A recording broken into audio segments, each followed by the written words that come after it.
Alors aujourd'hui, je vais parler de ce qui se passe quand on utilise la stratégie dite du caillou gris.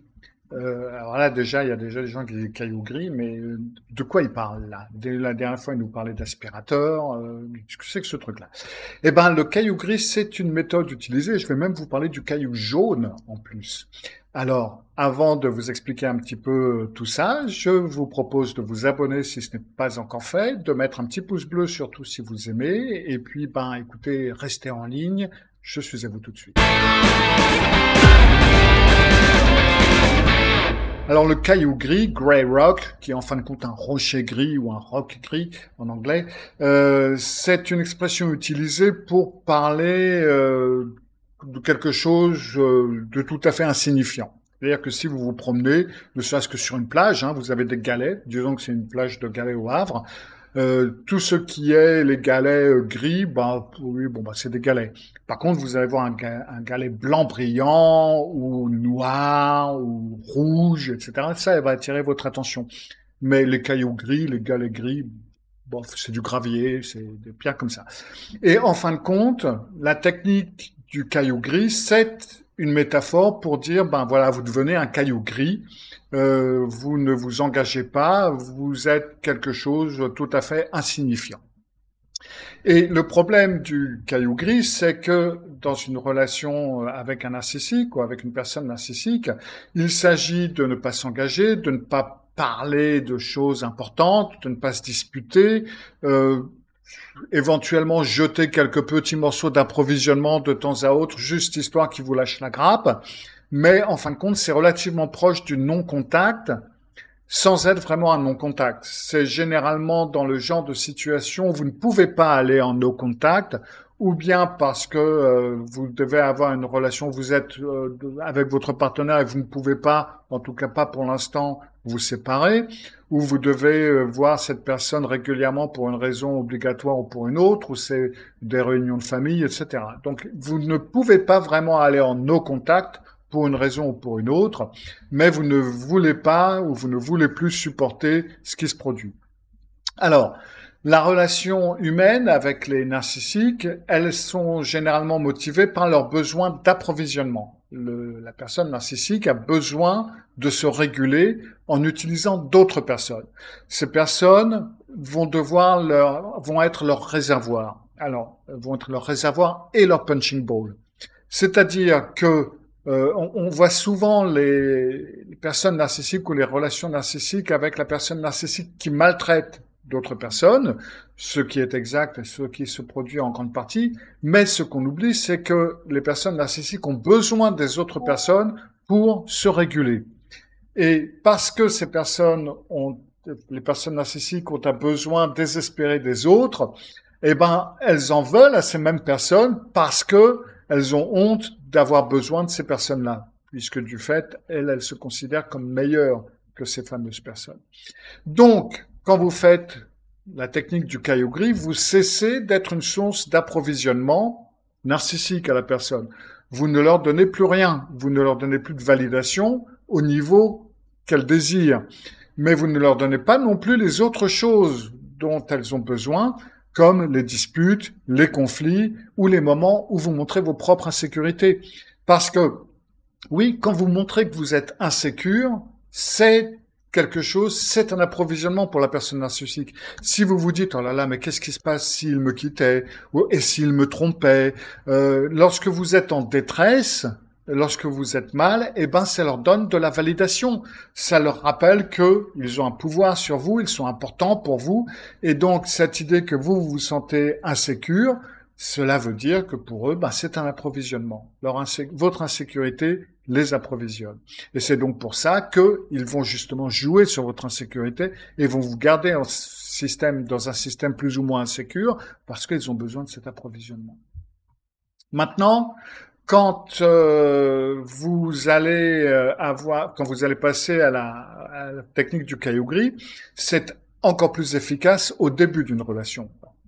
Bien entendu, c'est efficace également dans une relation qui est dans la durée, si vous êtes engagé avec cette personne, mais dans une relation relativement nouvelle, eh ben, c'est encore plus pratique parce que très rapidement, si vous allez commencer un nouvel emploi ou vous commencez une nouvelle relation et vous vous rendez compte qu'il y a quand même des choses qui sont un petit peu bizarres. Si vous faites la technique du caillou gris dès le départ, eh ben, la personne narcissique va très rapidement vous laisser tomber en disant, ouais, bon, cette personne ne m'approvisionne pas, je vais passer à quelque chose d'autre. Et dans ce cas-là, c'est parfait.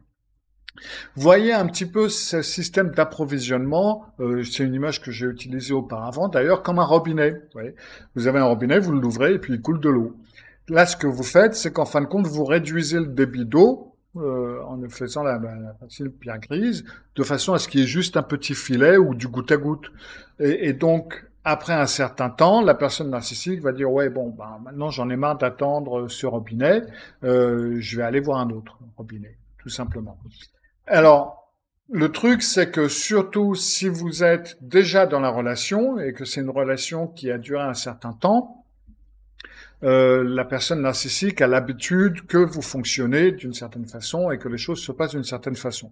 Donc, lorsque vous passez à la méthode du caillou gris, ah bah, ils vont le remarquer tout de suite. Hein. Ils vont facilement se rendre compte que, oh, dis donc, t'as commencé à regarder des vidéos de l'autre abruti, là, Malquin, ou oh, t'as commencé en thérapie, et tu te prends pour qui tu te crois genre, t'es trop bien pour me parler donc, ils vont vous attaquer, ils vont vous rabaisser, ils vont vouloir que vous vous expliquiez, parce que maintenant, ça, ils ont découvert qu'il se passe quelque chose et ils se sont bien rendus compte qu'il y a un truc qui va pas. Et donc là, il va vous falloir résister et pas tomber dans le panneau. Et ça peut être compliqué, ça peut être difficile. Là, il va vraiment falloir dire, mais non, non, c'est rien. Restez calme, ne tombez pas dans les pièges, ne nourrissez pas leur délire ou quoi que ce soit. Restez en distance autant que possible. Et ils vont devenir agités, ils vont s'agiter, il va être de plus en plus crescendo. Et à un moment donné, une fois que vous avez enduré cette période, qui va durer un certain temps, mais elle ne va pas durer indéfiniment, vous inquiétez pas. Parce que c'est une situation qu'il n'aime pas, il va ou elle va essayer de vous ramener dans le système, mais quand il voit que ça continue à couler au goutte à goutte, il va nécessairement trouver autre chose. Il va nécessairement trouver une autre source d'approvisionnement. Après cette phase d'agitation, mépris, colère, etc., la frustration, le combat, ils peuvent devenir grossiers, ils vont devenir invalidants, ils vont peut-être vous insulter, ils vont essayer de vous faire sortir de vos gonds. Ça, c'est la phase la plus difficile à supporter parce que vous devez vraiment rester totalement impassible et résister à ça. Il ne faut pas tomber dans le panneau, il ne faut pas, surtout pas, entrer dans le conflit. Vous devez vous garder de façon relativement aussi sereine que possible et un jour, ils vont finir par s'ennuyer. Vous n'êtes pas intéressante, vous ne leur donnez rien et donc ils vont partir. Alors, ça dépend un petit peu du genre de la relation que vous avez.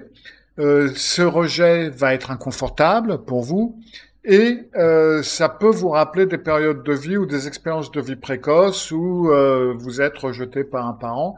Et c'est là où vous devez tenir bon et vous souvenir que c'est en fin de compte ce que vous voulez qui arrive. C'est ce rejet. Le fait qu'il ou elle s'éloigne de vous, cette personne, c'est bien parce que en fin de compte, à travers ce caillou gris, vous avez maintenant créé une frontière vraiment solide entre vous et cette personne narcissique. Et lorsque la personne narcissique va vous rejeter, ça peut donc se passer de plusieurs façons.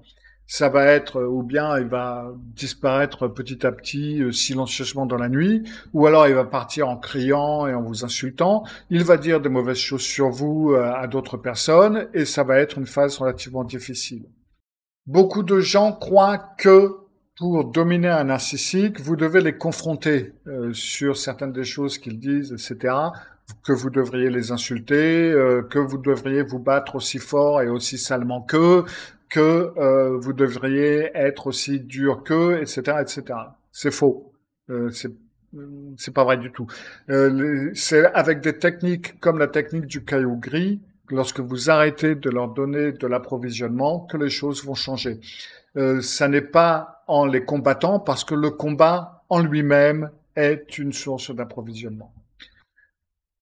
La technique du caillou jaune, c'est quand vous ne pouvez pas vraiment utiliser le caillou gris, en tout cas pas pour l'instant, parce que vous craignez justement une rupture. Vous préférez ne pas avoir la rupture à ce moment X ou Y du temps. Dans ce cas-là, il est bon d'utiliser la technique du caillou jaune. Et la technique du caillou jaune, ça va être de diviser en quelque sorte les choses qui vous sont dites ou qui vous sont faites en deux parties, la partie à laquelle vous allez répondre et la partie que vous allez ignorer. C'est-à-dire que vous ignorez toutes les attaques, quelles qu'elles soient. Disons que, par exemple, vous avez votre partenaire qui vous dit écoute, je vais pas pouvoir amener les enfants à l'école aujourd'hui exceptionnellement. Est-ce que pour une fois, toi, tu peux les amener à l'école? Alors que 9 fois sur 10, c'est vous qui les amenez à l'école.